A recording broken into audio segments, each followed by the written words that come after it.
मेरे प्यारे देशवासियों, नमस्कार।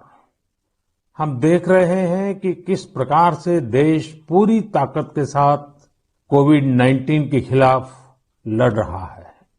पिछले 100 वर्षों में यह सबसे बड़ी महामारी है और इसी पैंडेमिक के बीच भारत ने अनेक प्राकृतिक आपदाओं का भी डटकर मुकाबला किया है। इस दौरान साइक्लोन अम्फान आया, साइक्लोन निसर्ग आया, अनेक राज्यों में बाढ़ आई, छोटे बड़े अनेक भूकंप आए, भूस्खलन हुए। अभी अभी पिछले 10 दिनों में ही देश ने फिर 2 बड़े साइक्लोन्स का सामना किया। पश्चिमी तट पर साइक्लोन ताउते और पूर्वी कोस्ट पर साइक्लोन यास। इन दोनों चक्रवातों ने कई राज्यों को प्रभावित किया है। देश और देश की जनता इनसे पूरी ताकत से लड़ी और कम से कम जानहानि सुनिश्चित की। हम अब ये अनुभव करते हैं कि पहले के वर्षों की तुलना में ज्यादा से ज्यादा लोगों की जान बचा पा रहे हैं। विपदा के इस कठिन और असाधारण परिस्थिति में साइक्लोन से प्रभावित हुए सभी राज्यों के लोगों ने जिस प्रकार से साहस का परिचय दिया है, इस संकट की घड़ी में बड़े धैर्य के साथ, अनुशासन के साथ मुकाबला किया है, मैं आदरपूर्वक, हृदयपूर्वक सभी नागरिकों की सराहना करना चाहता हूं। जिन लोगों ने आगे बढ़कर राहत और बचाव के कार्य में हिस्सा लिया, ऐसे सभी लोगों की जितनी सराहना करें उतनी कम है। मैं उन सबको सैल्यूट करता हूं। केंद्र, राज्य सरकारें और स्थानीय प्रशासन सभी एक साथ मिलकर इस आपदा का सामना करने में जुटे हुए हैं। मैं उन सभी लोगों के प्रति अपनी संवेदना व्यक्त करता हूं जिन्होंने अपने करीबियों को खोया है। हम सभी इस मुश्किल घड़ी में उन लोगों के साथ मजबूती से खड़े हैं जिन्होंने इस आपदा का नुकसान झेला है। मेरे प्यारे देशवासियों, चुनौती कितनी ही बड़ी हो, भारत का विजय का संकल्प भी हमेशा उतना ही बड़ा रहा है। देश की सामूहिक शक्ति और हमारे सेवा भाव ने देश को हर तूफान से बाहर निकाला है। हाल के दिनों में हमने देखा है कि कैसे हमारे डॉक्टर्स, नर्सेस और फ्रंटलाइन वॉरियर्स, उन्होंने खुद की चिंता छोड़कर दिन रात काम किया और आज भी कर रहे हैं। इस सब के बीच कई लोग ऐसे भी हैं जिनकी कोरोना की सेकेंड वेव से लड़ने में बहुत बड़ी भूमिका रही है। मुझसे मन की बात के कई श्रोताओं ने नमो ऐप पर और पत्र के द्वारा इन वॉरियर्स के बारे में चर्चा करने का आग्रह किया है। साथियों, जब सेकेंड वेव आई, अचानक से ऑक्सीजन की मांग कई गुना बढ़ गई, तो बहुत बड़ा चैलेंज था। मेडिकल ऑक्सीजन का देश के दूर सुदूर हिस्सों तक पहुंचाना अपने आप में बड़ी चुनौती थी। ऑक्सीजन टैंकर ज्यादा तेज चले, छोटी सी भी भूल हो तो उसमें बहुत बड़े विस्फोट का खतरा होता है। इंडस्ट्रियल ऑक्सीजन का उत्पादन करने वाले काफी प्लांट देश के पूर्वी हिस्सों में हैं। वहां से दूसरे राज्यों में ऑक्सीजन पहुंचाने के लिए भी कई दिन का समय लगता है। देश के सामने आई इस चुनौती में देश की मदद की क्रायोजेनिक टैंकर चलाने वाले ड्राइवर्स ने, ऑक्सीजन एक्सप्रेस ने, एयरफोर्स के पायलट्स ने, ऐसे अनेकों लोगों ने युद्ध स्तर पर काम करके हजारों लाखों लोगों का जीवन बचाया। आज मन की बात में हमारे साथ ऐसे ही एक साथी जुड़ रहे हैं, यूपी के जौनपुर के रहने वाले श्रीमान दिनेश उपाध्याय जी। दिनेश जी, नमस्कार। सर जी प्रणाम। सबसे पहले तो मैं चाहूंगा कि आप जरा अपने बारे में हमें जरूर बताइए। सर, हमारा नाम दिनेश बाबुलनाथ उपाध्याय है। मैं गांव हसनपुर, पोस्ट जमुआ, जिला जौनपुर का निवासी हूं सर। उत्तर प्रदेश से हैं? हाँ सर जी। और सर, हमारा एक लड़का है, 2 लड़की और औरत और माँ बाप। और आप क्या करते हैं? सर, मैं ऑक्सीजन का टैंकर चलाता हूं सर, लिक्विड ऑक्सीजन का। बच्चों की पढ़ाई ठीक से हो रही है? हाँ सर, बच्चों की पढ़ाई हो रही है, लड़कियां भी पढ़ रही हैं दोनों, और मेरा लड़का भी पढ़ रहा है ये सर। ऑनलाइन पढ़ाई भी ठीक से चलती है उनकी? हाँ सर, अच्छे ढंग से कर रहे हैं। अभी बच्चियां हमारी पढ़ रही हैं, ऑनलाइन में ही पढ़ रही हैं सर। सर 15 से 17 साल हो गया सर, मैं ऑक्सीजन का टैंकर चलाता हूँ सर। अच्छा, आप ये 15-17 साल से सिर्फ ऑक्सीजन लेके जाते हैं तो सिर्फ ट्रक ड्राइवर नहीं है, आप एक प्रकार से लाखों का जीवन बचाने में लगे हैं। सर हमारा काम ही ऐसा है सर, ऑक्सीजन टैंकर का, कि हमारी जो कंपनी है आइनॉक्स कंपनी, वो भी हमारा लोग का बहुत ख्याल करती है। और हम लोग कहीं भी जाके ऑक्सीजन खाली करते हैं तो हमें बहुत खुशी मिलती है सर। लेकिन अभी कोरोना के समय में आपकी जिम्मेदारी बहुत बढ़ गई है। हाँ सर, बहुत बढ़ गई है। जब आप अपने ट्रक की ड्राइविंग सीट पर होते हैं तो आपके मन में क्या भाव होता है? पहले की तुलना में क्या अलग अनुभव? काफी दबाव भी रहता होगा, मानसिक तनाव रहता होगा, परिवार की चिंता, कोरोना का माहौल, लोगों की तरफ से दबाव, मांगे, क्या कुछ होता होगा? सर हमें कोई चिंता नहीं होता, हमें खाली यही होता है कि मैं अपना जो कर्तव्य कर रहा हूँ सर जी, वो हम टाइम पे लेके, अगर हमारे ऑक्सीजन से किसी को अगर जीवन मिलता है तो ये हमारे लिए बहुत गौरव की बात है। बहुत उत्तम तरीके से आप अपनी भावना व्यक्त कर रहे हो। अच्छा, ये बताइए, आज जब इस महामारी के समय लोग आपके काम के महत्व को देख रहे हैं, जो शायद पहले इतना नहीं समझा होगा, अब समझ रहे हैं, तो क्या आपके और आपके काम के प्रति उनके नजरिए में परिवर्तन आया है? हाँ सर जी, अभी पहले हम ऑक्सीजन के ड्राइवर कहीं भी जाम में इधर उधर फंसे रहते थे, लेकिन आज के डेट में प्रशासन ने भी हमारा लोग का बहुत हेल्प किया। और जहां भी हम जाते हैं, हम भी, हमारे अंदर से एक जिज्ञासा आती है, हम कितने जल्दी पहुंच के लोगों की जान बचाएं सर। चाहे खाना मिले चाहे न मिले, कुछ भी दिक्कत हो, लेकिन हम हॉस्पिटल पहुंचते हैं जब टैंकर लेके, और देखते हैं कि हॉस्पिटल वाले हम लोग को वी का इशारा करते हैं, उनके फैमिली लोग जिसके घर वाले एडमिट होते हैं। अच्छा, विक्ट्री का भी बताते हैं? हाँ सर, वी बताते हैं, कोई अंगूठा दिखाता है।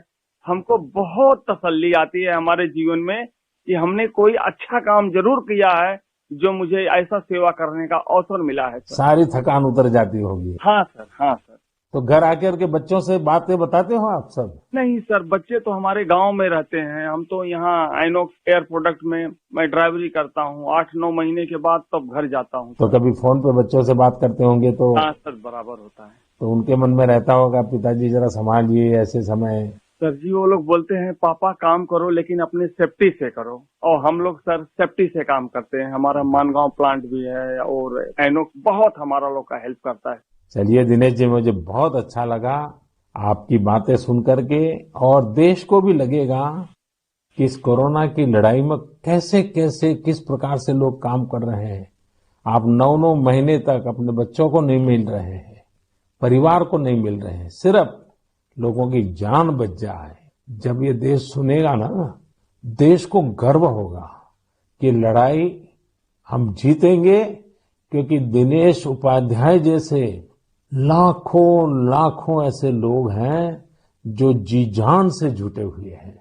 सर जी, हम लोग कोरोना को किसी ना किसी दिन जरूर हराएंगे सर जी। चलिए दिनेश जी, आपकी ये भावना, यही तो देश की ताकत है। बहुत बहुत धन्यवाद दिनेश जी, और आपके बच्चों को मेरे आशीर्वाद कहिएगा। ठीक है, प्रणाम। धन्यवाद। प्रणाम। धन्यवाद। साथियों, जैसा कि दिनेश जी बता रहे थे, वाकई जब एक टैंकर ड्राइवर ऑक्सीजन लेकर अस्पताल पहुंचते हैं तो ईश्वर के भेजे गए दूत ही लगते हैं। हम समझ सकते हैं कि ये काम कितनी जिम्मेदारी का होता है और इसमें कितना मानसिक दबाव भी होता है। साथियों, चुनौती के इसी समय में ऑक्सीजन के ट्रांसपोर्टेशन को आसान करने के लिए भारतीय रेल भी आगे आई है। ऑक्सीजन एक्सप्रेस, ऑक्सीजन रेल ने सड़क पर चलने वाले ऑक्सीजन टैंकर से कहीं ज्यादा तेजी से, कहीं ज्यादा मात्रा में ऑक्सीजन देश के कोने कोने में पहुंचाई। माताओं बहनों को ये सुनकर गर्व होगा कि एक ऑक्सीजन एक्सप्रेस तो पूरी तरह महिलाएं ही चला रही है। देश की हर नारी को इस बात का गर्व होगा। इतना ही नहीं, हर हिंदुस्तानी को गर्व होगा। मैंने ऑक्सीजन एक्सप्रेस की एक लोको पायलट शिरीषा गजनी जी को मन की बात में आमंत्रित किया है। शिरीषा जी, नमस्ते। नमस्ते सर। कैसे है सर? मैं बहुत ठीक हूँ शिरिषा जी। मैंने सुना है कि आप तो रेलवे पायलट के रूप में काम कर रही है और मुझे बताया गया कि आपकी पूरी महिलाओं की टोली ये ऑक्सीजन एक्सप्रेस को चला रही है। शिरिषा जी, आप बहुत ही शानदार काम कर रही हैं। कोरोना काल में आपकी तरह अनेक महिलाओं ने आगे आकर कोरोना से लड़ने में देश को ताकत दी है। आप भी नारी शक्ति का एक बहुत बड़ा उदाहरण है। लेकिन देश जानना चाहेगा, मैं जानना चाहता हूँ कि आपको ये मोटिवेशन कहाँ से मिलता है? सर मुझको मोटिवेशन मेरा फादर मदर भी है सर। मेरा फादर गवर्नमेंट एम्प्लॉय है sir. Actually I am having 2 elder sisters. We are 3 members, ladies only. But my father giving very encourage to work. My first sister doing government job in bank work, and I am settled in railway. My parents only encouraging me. अच्छा शिरिषा जी, आपने सामान्य दिनों में भी railway को अपनी सेवाएं दी है, ट्रेन को स्वाभाविक चला है, लेकिन जब ये एक तरफ ऑक्सीजन की इतनी मांग और जब आप ऑक्सीजन को लेके जा रही है तो थोड़ा जिम्मेदारी भरा काम होगा, थोड़ी और जिम्मेवारी होगी। सामान्य गुड्स को ले जाना अलग बात है, ऑक्सीजन तो बहुत ही डेलिकेट भी होती है चीजें, तो क्या अनुभव आता था? मैं हैप्पीली फील किया ये काम करने के लिए। ऑक्सीजन स्पेशल देने के टाइम में सभी देखिए सेफ्टी का wise, formation wise any leakage है। नेक्स्ट इंडियन रेलवे भी सपोर्टिव है सर। ये ऑक्सीजन चलाने के लिए मुझको ग्रीन पाथ दिया ये गाड़ी चलाने के लिए। 125 किलोमीटर 1.5 आवर में रीच हो गया। इतना रेलवे भी रेस्पॉन्सिबिलिटी ले लिया, मैं भी रेस्पॉन्सिबिलिटी है सर। वाह, चलिए शिरिषा जी, मैं आपको बहुत बधाई देता हूँ और आपके पिताजी माताजी को विशेष रूप से प्रणाम करता हूँ, जिन्होंने तीनों बेटियों को इतनी प्रेरणा दी और उनको इतना आगे बढ़ाया और इस प्रकार का हौसला दिया है। और मैं समझता हूँ ऐसे माँ बाप को भी प्रणाम और आप सभी बहनों को भी प्रणाम, जिन्होंने इस प्रकार से देश की सेवा भी की और जज्बा भी दिखाया है। बहुत बहुत धन्यवाद शिरिषा जी। धन्यवाद सर, थैंक यू सर। आपका ब्लेसिंग चाहिए सर। बस परमात्मा का आशीर्वाद आप पर बना रहे, आपके माता पिता का आशीर्वाद बना रहे। धन्यवाद जी। धन्यवाद सर। साथियों, हमने अभी शिरिषा जी की बात सुनी। उनके अनुभव प्रेरणा भी देते हैं, भावुक भी करते हैं। वास्तव में ये लड़ाई इतनी बड़ी है कि इसमें रेलवे की ही तरह हमारा देश जल, थल, नभ तीनों मार्गों से काम कर रहा है। एक और खाली टैंकर्स को एयरफोर्स के विमानों द्वारा ऑक्सीजन प्लांट तक पहुंचाने का काम हो रहा है। दूसरी ओर नए ऑक्सीजन प्लांट बनाने का काम भी पूरा किया जा रहा है। साथ ही विदेशों से ऑक्सीजन, ऑक्सीजन कंसंट्रेटर्स और क्रायोजेनिक टैंकर्स भी देश में लाए जा रहे हैं। इसलिए इसमें नेवी भी लगी, एयरफोर्स भी लगी, आर्मी भी लगी और डीआरडीओ जैसी हमारी संस्थाएं भी जुटी हैं। हमारे कितने ही वैज्ञानिक, इंडस्ट्री के एक्सपर्ट्स और टेक्नीशियन भी युद्ध स्तर पर काम कर रहे हैं। इन सब के काम को जानने की, समझने की जिज्ञासा सभी देशवासियों के मन में है। इसलिए हमारे साथ हमारी एयरफोर्स के ग्रुप कैप्टन पटनायक जी जुड़ रहे हैं। पटनायक जी, जय हिंद। सर जय हिंद। सर मैं ग्रुप कैप्टन ए.के. पटनायक हूँ, वायुसेना स्टेशन हिंडन से बात कर रहा हूँ। पटनायक जी, दुनिया भर में जाकर के टैंकर लाना, टैंकर यहाँ पहुंचाना, मैं जानना चाहूंगा कि एक फौजी के नाते एक अलग प्रकार का काम आपने किया है। मरने मारने के लिए दौड़ना होता है, आज आप जिंदगी बचाने के लिए दौड़ रहे हैं। कैसा अनुभव हो रहा है? सर इस संकट के समय में हमारे देशवासियों को मदद कर सकते हैं, ये हमारे लिए बहुत ही सौभाग्य का काम है सर। और ये जो भी हमें मिशंस मिले हैं, हम बखूबी से उसको निभा रहे हैं। हमारी ट्रेनिंग और सपोर्ट सर्विसेज जो हैं हमारी पूरी मदद कर रहे हैं। और सबसे बड़ी चीज है सर, इसमें जो हमें जॉब सेटिस्फैक्शन मिल रही है वो बहुत ही हाई लेवल पे है और इसी की वजह से हम कंटिन्यूअस ऑपरेशंस कर पा रहे हैं। कैप्टन, आप इन दिनों जो प्रयास किए हैं और वो भी कम से कम समय में सब कुछ करना पड़ा है, उसमें अभी इन दिनों क्या रहा आपका? सर पिछले 1 महीने से हम कंटिन्यूअसली ऑक्सीजन टैंकर्स और liquid oxygen containers domestic destination और इंटरनेशनल डेस्टिनेशन दोनों से उठा रहे हैं सर।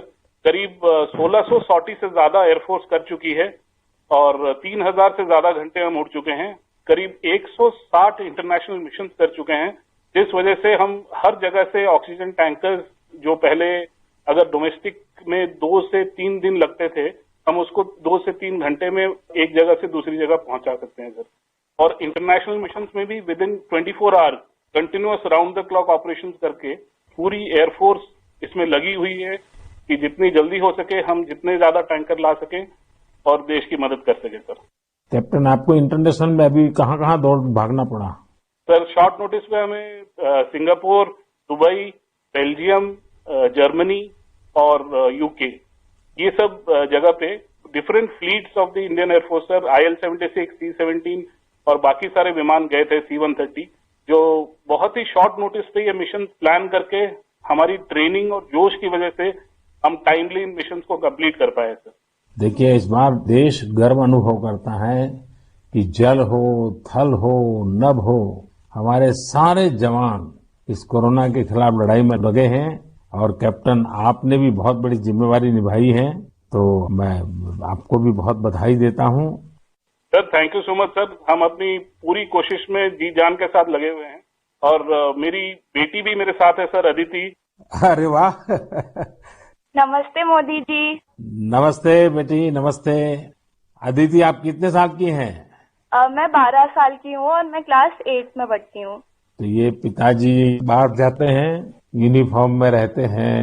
हाँ, तो उनके लिए मुझे बहुत प्राउड लगता है, बहुत गर्व महसूस होता है कि वो इतना सब महत्वपूर्ण काम कर रहे हैं। जो सारे कोरोना पीड़ित लोग हैं उनकी मदद इतनी ज्यादा कर रहे हैं और इतने सारे देशों से ऑक्सीजन टैंकर्स ला रहे हैं, कंटेनर्स ला रहे हैं।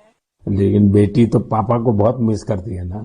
हाँ, मैं बहुत मिस करती हूँ उन्हें। वो आजकल ज्यादा घर पे रह भी नहीं पा रहे हैं क्योंकि इतने सारे इंटरनेशनल फ्लाइट्स में जा रहे हैं और कंटेनर्स और टैंकर्स उनके प्रोडक्शन प्लांट्स तक पहुंचा रहे हैं ताकि जो कोरोना पीड़ित लोग हैं उनको टाइमली ऑक्सीजन मिल सके और उनकी जान बच सके।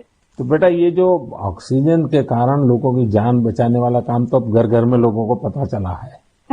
जब तुम्हारे फ्रेंड सर्कल, तुम्हारे साथी स्टूडेंट जानते होंगे कि तुम्हारे पिताजी ऑक्सीजन की सेवा में लगे हैं, तो तुम्हारे प्रति भी बड़े आदर से देखते होंगे वो लोग। हाँ, मेरे सारे फ्रेंड्स भी बोलते हैं कि तुम्हारे पापा इतना ज्यादा इम्पोर्टेंट काम कर रहे हैं और तुम्हें भी बहुत प्राउड लगता होगा। और तब मुझे इतना ज्यादा गर्व अनुभव होता है। और मेरी जो सारी फैमिली है, मेरे नाना नानी, दादी, सब लोग भी मेरे पापा के लिए बहुत प्राउड है। मेरी मम्मी, और वो लोग भी डॉक्टर्स हैं, वो लोग भी दिन रात काम कर रहे हैं। और सारी आर्म फोर्सेस, मेरे पापा के सारे स्क्वाड्रन के अंकल्स और सारी जो फोर्सेस हैं, सब लोग, सारी सेना बहुत काम कर रही है। और मुझे यकीन है कि सबकी कोशिशों के साथ हम लोग कोरोना से ये लड़ाई जरूर जीतेंगे। हमारे यहाँ कहते हैं कि बेटी जब बोलती है ना, तो उसके शब्दों में सरस्वती विराजमान होती है। और जब अदिति बोल रही है कि हम जरूर जीतेंगे, तो एक प्रकार से ये ईश्वर की वाणी बन जाती है। अच्छा अदिति, अभी तो ऑनलाइन पढ़ती होगी? हाँ, अभी तो हमारे सारे ऑनलाइन क्लासेस चल रहे हैं और अभी हम लोग घर पे भी सारे फुल प्रिकॉशंस ले रहे हैं। और कहीं अगर बाहर जाना है तो फिर डबल मास्क पहन के और सब कुछ सारे प्रिकॉशंस और पर्सनल हाइजीन मेंटेन कर रहे हैं, सब चीजों का ध्यान रख रहे हैं। अच्छा बेटा, तुम्हारी क्या हॉबीज है, क्या पसंद है?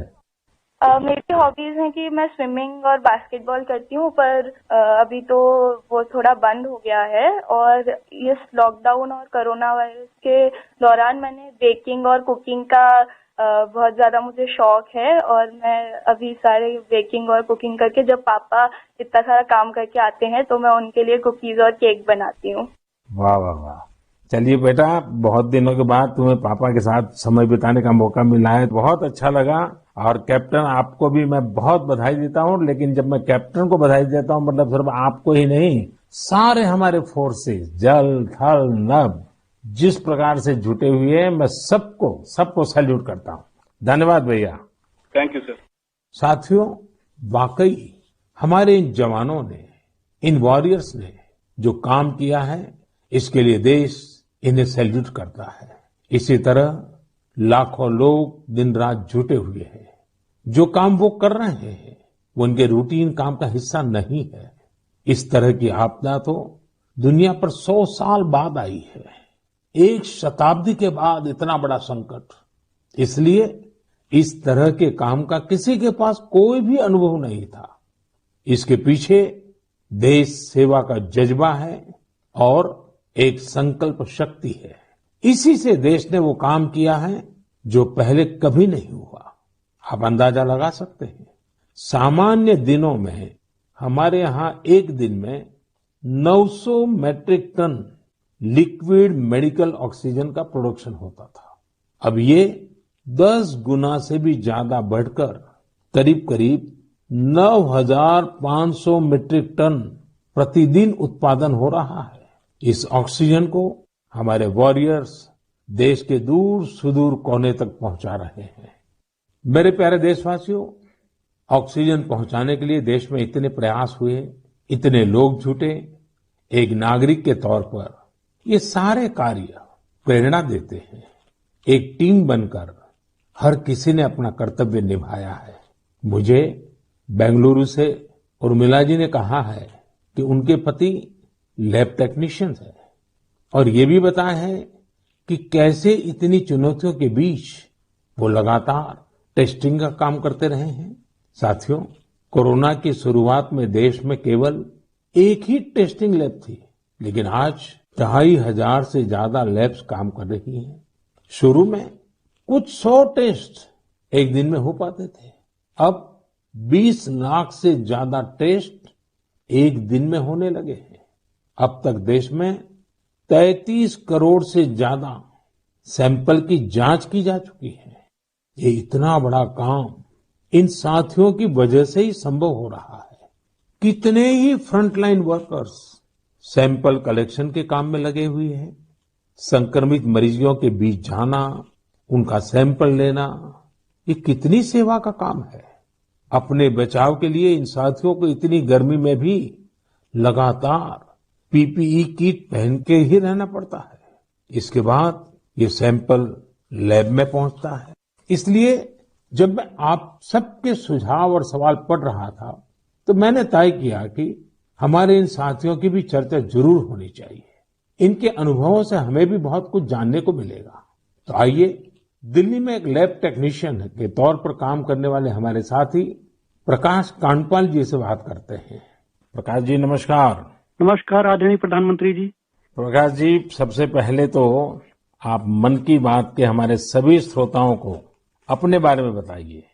आप कितने समय से ये काम कर रहे हैं और कोरोना के समय आपका क्या अनुभव रहा है? क्योंकि देश के लोगों को इस प्रकार से न टीवी पर दिखते हैं, न अखबार में दिखते हैं, फिर भी एक ऋषि की तरह लैब में रह करके काम कर रहे हैं। तो मैं चाहूंगा कि आप जब बताएंगे तो देशवासियों को भी जानकारी मिलेगी कि देश में काम कैसे हो रहा है। सर, मैं दिल्ली सरकार के स्वास्थ्य संस्थान institute of liver and biliary sciences नाम के हॉस्पिटल में पिछले 10 वर्षों से लैब टेक्नीशियन के रूप में कार्यरत हूँ। मेरा स्वास्थ्य क्षेत्र का अनुभव 22 वर्षों का है। आईएलबीएस से पहले भी मैं दिल्ली के Apollo hospital, Rajiv Gandhi cancer hospital, rotary blood bank जैसे प्रतिष्ठित संस्थान में काम कर चुका हूँ। सर, यद्यपि सभी जगह मैंने रक्त कोष विभाग में अपनी सेवाएं दी, परंतु पिछले वर्ष 1 अप्रैल 2020 से मैं आईएलबीएस के वायरोलॉजी डिपार्टमेंट के अधीनस्थ कोविड टेस्टिंग लैब में कार्य कर रहा हूँ। निस्संदेह कोविड महामारी में स्वास्थ्य एवं स्वास्थ्य से संबंधित सभी साधन संसाधनों पर अत्यधिक दबाव पड़ा, पर मैं इस संघर्ष के दौर को निजी तौर पर इसमें ऐसा अवसर मानता हूँ जब राष्ट्र, मानवता, समाज हमसे अधिक उत्तरदायित्व, सहयोग, हमसे अधिक सामर्थ्य और हमसे अधिक क्षमता के प्रदर्शन की अपेक्षा करता है और आशा करता है। और सर, जब हम राष्ट्र के, मानवता के, समाज की अपेक्षा के और आशा के अनुरूप अपने स्तर पर, जो कि एक बूंद के बराबर है, हम उस पर काम करते हैं, खरा उतरते हैं, तो एक गौरव की अनुभूति होती है। कभी जब हमारे घर वाले भी आशंकित होते हैं या थोड़ा उन्हें भय लगता है, तो ऐसे अवसर पे उनको स्मरण कराता हूँ कि हमारे देश के जवान, जो कि सदैव ही परिवार से दूर सीमाओं पर विषम और असामान्य परिस्थितियों में देश की रक्षा कर रहे हैं, उनकी तुलना में तो हमारा जोखिम जो है कम है, बहुत कम है। तो वो भी इस चीज को समझते हैं और मेरे साथ में एक तरह से वो भी सहयोग करते हैं और वो भी इस आपदा में समान रूप से जो भी सहयोग है उसमें अपनी सहभागिता निभाते हैं। प्रकाश जी, एक तरफ सरकार सबको कह रही है कि दूरी रखो, दूरी रखो। कोरोना में एक दूसरे से दूर रहो। और आपको तो सामने से होकर के कोरोना के जीवाणुओं के बीच में रहना ही पड़ता है, सामने से जाना पड़ता है। तो ये अपने आप में एक जिंदगी को संकट में डालने वाला मामला रहता है, तो परिवार को चिंता होना बहुत स्वाभाविक है। लेकिन फिर भी ये लैब टेक्नीशियन का काम सामान्य संजोगों में एक है और ऐसी पेंडेमिक स्थिति में दूसरा है, और वो आप कर रहे हैं तो काम के घंटे भी बहुत बढ़ गए होंगे। रात रात लैब में निकालना पड़ता होगा, क्योंकि इतना करोड़ों लोगों का टेस्टिंग हो रहा है, तो बोझ भी बड़ा होगा। लेकिन अपनी सुरक्षा के लिए भी तो सावधानी रखते हैं कि नहीं रखते हैं? बिल्कुल रखते हैं सर। हमारे ILBS की जो लैब है वो WHO से मान्यता प्राप्त है, तो जो सारे प्रोटोकॉल हैं वो इंटरनेशनल स्टैंडर्ड के हैं। हम त्रिस्तरीय जो हमारी पोशाक है उसमें हम जाते हैं लैब में और उसी में हम काम करते हैं, और उसका पूरा डिस्कार्डिंग का, लेबलिंग का और उनको टेस्टिंग का एक पूरा प्रोटोकॉल है, तो उस प्रोटोकॉल के तहत काम करते हैं। तो सर ये भी ईश्वर की कृपा है कि मेरा परिवार और मेरे जानने वाले अधिकतर जो अभी तक इस संक्रमण से बचे हुए हैं। तो एक चीज है कि अगर आप सावधानी रखते हैं और संयम बरतते हैं तो आप थोड़ा बहुत इससे बचे रह सकते हैं। प्रकाश जी, आप जैसे हजारों लोग पिछले 1 साल से लैब में बैठे हैं और इतनी जहमत कर रहे हैं, इतने लोगों को बचाने का काम कर रहे हैं, जो देश आज जान रहा है। लेकिन प्रकाश जी, मैं आपके माध्यम से आपकी बिरादरी के सभी साथियों को हृदयपूर्वक धन्यवाद करता हूं, देशवासियों की तरफ से धन्यवाद करता हूं। और आप स्वस्थ रहिए, आपका परिवार स्वस्थ रहे, मेरी बहुत शुभकामनाएं हैं। धन्यवाद प्रधानमंत्री जी, मैं आपका बहुत बहुत आभारी हूँ कि आपने मुझे अवसर प्रदान किया। धन्यवाद भैया। साथियों, एक प्रकार से बात तो मैंने भाई प्रकाश जी से की है, लेकिन उनकी बातों में हजारों लैब टेक्नीशियंस की सेवा की सुगंध हम तक पहुंच रही है। इन बातों में हजारों लाखों लोगों का सेवा भाव तो दिखता ही है। हम सभी को अपने जिम्मेदारी का भी बोध होता है। जितनी मेहनत और लगन से भाई प्रकाश जी जैसे हमारे साथी काम कर रहे हैं, उतनी ही निष्ठा से उनका सहयोग कोरोना को हराने में बहुत मदद करेगा। मेरे प्यारे देशवासियों, अभी हम हमारे कोरोना वॉरियर्स की चर्चा कर रहे थे। पिछले 1.5 सालों में हमने उनका खूब समर्पण और परिश्रम देखा है, लेकिन इस लड़ाई में बहुत बड़ी भूमिका देश के कई क्षेत्रों के अनेक वॉरियर्स की भी है। आप सोचिए, हमारे देश पर इतना बड़ा संकट आया, इसका असर देश की हर एक व्यवस्था पर पड़ा। कृषि व्यवस्था ने खुद को इस हमले से काफी हद तक सुरक्षित रखा। सुरक्षित ही नहीं रखा, बल्कि प्रगति भी की, आगे भी बढ़ी। क्या आपको पता है कि इस महामारी में भी हमारे किसानों ने रिकॉर्ड उत्पादन किया है? किसानों ने रिकॉर्ड उत्पादन किया तो इस बार देश ने रिकॉर्ड फसल खरीदी भी की। इस बार कई जगहों पर तो सरसों के लिए किसानों को MSP से भी ज्यादा भाव मिला है। रिकॉर्ड खाद्यान्न उत्पादन की वजह से ही हमारा देश हर देशवासी को संबल प्रदान कर पा रहा है। आज इस संकट काल में 80 करोड़ गरीबों को मुफ्त राशन उपलब्ध कराया जा रहा है, ताकि गरीब के घर में भी कभी ऐसा दिन न आए जब चूल्हा न जले। साथियों, आज हमारे देश के किसान कई क्षेत्रों में नई व्यवस्थाओं का लाभ उठाकर कमाल कर रहे हैं। जैसे कि अगरतला के किसानों को ही लीजिए। ये किसान बहुत अच्छे कटहल की पैदावार करते हैं। इनकी मांग देश विदेश में हो सकती है, इसलिए इस बार अगरतला के किसानों के कटहल रेल के जरिए गुवाहाटी तक लाए गए। गुवाहाटी से अब ये कटहल लंदन भेजे जा रहे हैं। ऐसे ही आपने बिहार की शाही लीची का नाम भी सुना होगा। 2018 में सरकार ने शाही लीची को GI टैग भी दिया था, ताकि इसकी पहचान मजबूत हो और किसानों को ज्यादा फायदा हो। इस बार बिहार की ये शाही लीची भी हवाई मार्ग से लंदन भेजी गई है। पूरब से पश्चिम, उत्तर से दक्षिण, हमारा देश ऐसे ही अनूठे स्वाद और उत्पादों से भरा पड़ा है। दक्षिण भारत में विजयनगरम के आम के बारे में आपने जरूर सुना होगा, अब भला ये आम कौन नहीं खाना चाहेगा। इसलिए अब किसान रेल सैकड़ों टन विजयनगरम आम दिल्ली पहुंचा रही है। दिल्ली और उत्तर भारत के लोगों को विजयनगरम आम खाने को मिलेगा और विजयनगरम के किसानों को अच्छी कमाई होगी। किसान रेल अब तक करीब करीब 2 लाख टन उपज का परिवहन कर चुकी है। अब किसान बहुत कम कीमत पर फल, सब्जियां, अनाज देश के दूसरे सुदूर हिस्सों में भेज पा रहा है। मेरे प्यारे देशवासियों, आज 30 मई को हम मन की बात कर रहे हैं और संयोग से ये सरकार के 7 साल पूरे होने का भी समय है। इन वर्षों में देश सबका साथ, सबका विकास, सबका विश्वास के मंत्र पर चला है। देश की सेवा में हर क्षण समर्पित भाव से हम सभी ने काम किया है। मुझे कई साथियों ने पत्र भेजे हैं और कहा है कि मन की बात में 7 साल की हमारी आपकी इस साझी यात्रा पर भी चर्चा करूं। साथियों, इन 7 वर्षों में जो कुछ भी उपलब्धि रही है वो देश की रही है, देशवासियों की रही है। कितने ही राष्ट्रीय गौरव के क्षण हमने इन वर्षों में साथ मिलकर अनुभव किए हैं। जब हम ये देखते हैं कि अब भारत दूसरे देशों की सोच और उनके दबाव में नहीं, अपने संकल्प से चलता है, तो हम सबको गर्व होता है। जब हम देखते हैं कि अब भारत अपने खिलाफ साजिश करने वालों को मुंहतोड़ जवाब देता है, तो हमारा आत्मविश्वास और बढ़ता है। जब भारत राष्ट्रीय सुरक्षा के मुद्दों पर समझौता नहीं करता, जब हमारी सेनाओं की ताकत बढ़ती है, तो हमें लगता है कि हाँ, हम सही रास्ते पर हैं। साथियों, मुझे कितने ही देशवासियों के संदेश, उनके पत्र देश के कोने कोने से मिलते हैं। कितने ही लोग देश को धन्यवाद देते हैं कि 70 साल बाद उनके गांव में पहली बार बिजली पहुंची है।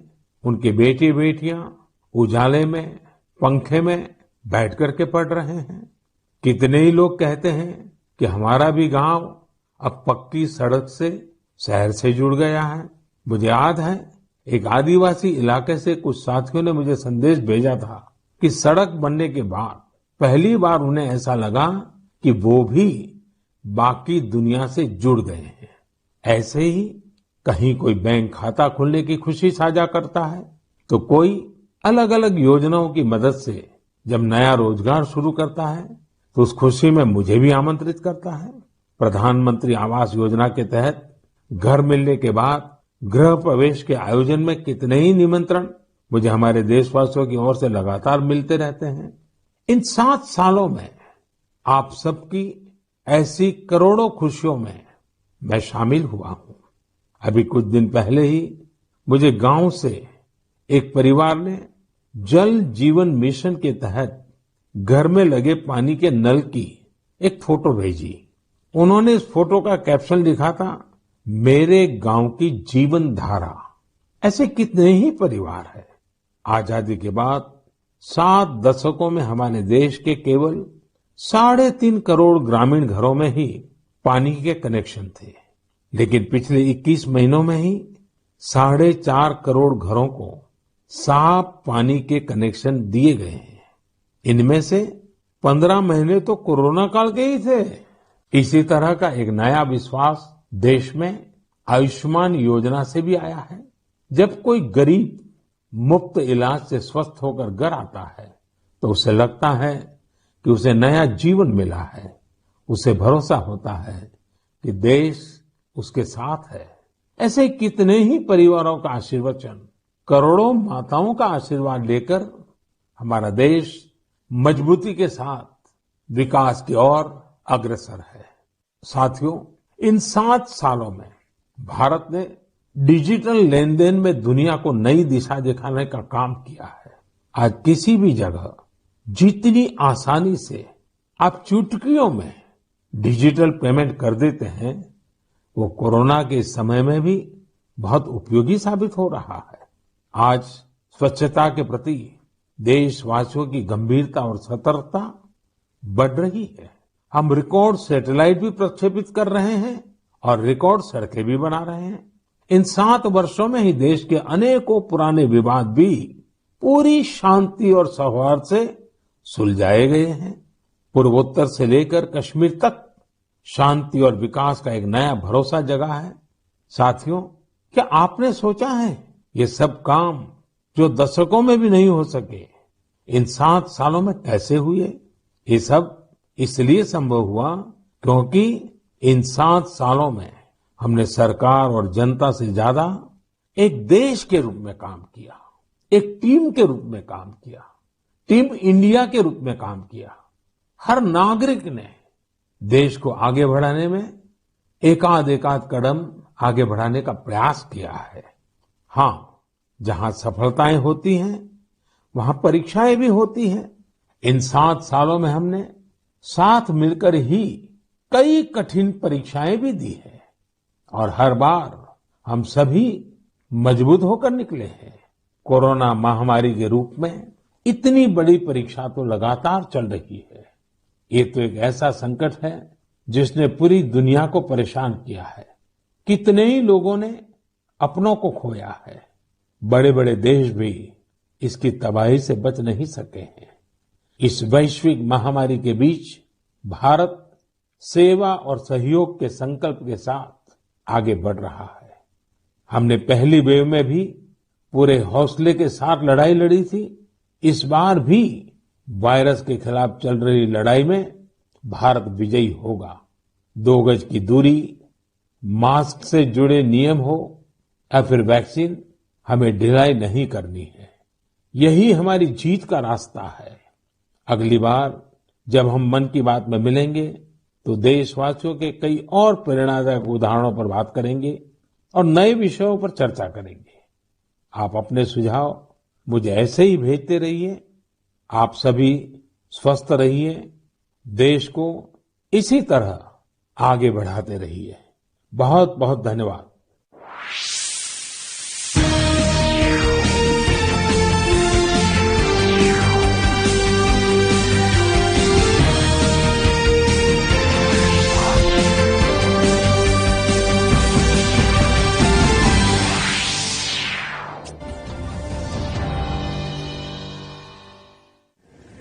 माँ कब आएगा? अभी आएगा। अरे बोलो ना माँ, कब आएगा? बोला ना, अभी आ जाएगा। ये ले, आ गया कुआं। अरे कुआं नहीं माँ, हमारे घर नल से जल कब आएगा? नल से जल? अरे गुड्डी, बहुत जल्दी आएगा पानी। जल जीवन मिशन आ चुका है। हम 1 कदम उठाएंगे तो सरकार 10 कदम उठाएगी। सच? तुम्हारे मुंह में घी शक्कर। घी शक्कर नहीं माँ,